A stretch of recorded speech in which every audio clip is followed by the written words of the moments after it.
Welcome to Man Does Tech, where I solve the problems you didn't even know you had. In this video, I will show how to use Heian Sukuna in JJS public server step by step. Start by joining a low-stakes public match to practice without pressure. Pick loadouts that boost cursed energy and mobility, then run simple combos to feel the timing. Focus on movement, spacing, and learning when to enter domain for guaranteed hits. Keep matches short and review mistakes to improve quickly and confidently.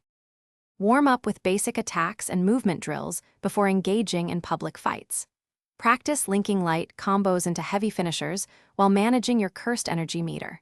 Use dashes to reposition and bait enemy counters, then punish with a domain when they commit. Watch for teammates and avoid wasting domain on a single fleeing target. Repetition builds muscle memory and helps you predict typical public server behavior for better decisions. Once comfortable with basics, add mind games and advanced spacing to your repertoire. Use fake domain timings to force opponents into poor choices, then punish with a real domain when they commit. Mix aerial control and ground heavies to extend combos and keep pressure high. Watch match flow and conserve energy for clutch moments. Small adjustments in timing and spacing separate solid players from great ones, so practice intentionally and Thanks for watching. If you found this helpful, don't forget to like and subscribe.